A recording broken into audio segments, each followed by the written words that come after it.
What she was suggesting, as I've said in that bill, is the freezing of company assets. But are there any problems with that as a concept? I think, unfortunately, there are. First of all, the insolvency may not be deliberate. The cases cited by Ms Berger were alleged by her to be deliberate attempts to evade the fines, the costs, and the whole problems that surround court procedure. However, since she's made that speech, Bryn Thomas have denied that that was the reason that they were placed into administration, citing other financial reasons.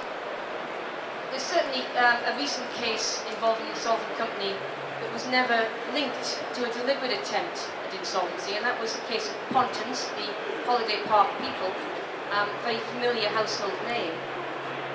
They were prosecuted in relation to an outbreak of Legionnaires' disease at one of their sites in July 2009. Again, sadly, there was a lady who died, one who was very seriously ill. In that case, it was the local council who were the prosecuting authority. They found failures in the company's management of water temperatures and inadequate control measures to eliminate Legionella bacteria. They found the company also failed to prevent contamination in the cold water supply from roosting pigeons. However, and the judge described it as a shocking and grave case when it came to court, but by then the company was in administration and therefore it was sentenced to £1,000 fine. The judge indicated in relation to that case that had it not been for the insolvency of the company, he would have been considering a £500,000 fine. So again, a considerable difference between those two levels of fine.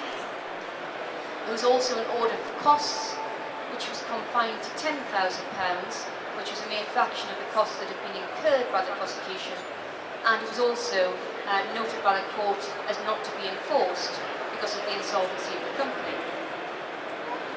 Now that, in theory, could be seen as a very similar case to the one cited by Ms Berger, but no one has tried to say that the reason that Pontons became insolvent was because they were facing a potential health and safety investigation and prosecution. Their problems went much deeper than that and were more linked to the general economic climate. And therefore it's not fair to say that every company that becomes insolvent by the time prosecution is brought are of the same mentality as the people that Ms Berger's targeting in relation to her campaign. And other problems with freezing assets. As I've mentioned already, there is often a very considerable gap between an incident occurring and a prosecution being brought. Investigations can take 2, 3, 4 years to conclude. If companies' assets are going to be frozen in the meantime, that is going to cause a considerable disruption to a company which may already have its own financial difficulties unrelated to the accident. In essence, this kind of freezing of assets may bring companies down. And of course, such companies are innocent until proven guilty, and to impose a draconian measure such as freezing their assets on them at a very early stage in an investigation could have quite dramatic effects on them. There's also a concern that freezing assets may then influence the level of a future fine.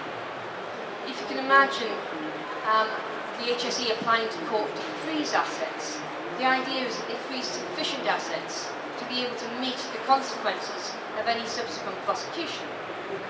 Therefore, if a certain sum of money is set aside, and that is noted in the company's accounts as being frozen for those purposes, should a prosecution eventually arise and either the company pleads guilty or there's a subsequent conviction at trial, and a court gets around to a sentencing, the court are going to look at that sum of money and potentially could decide, well, that's what's been set aside, therefore that is what I'm going to fine.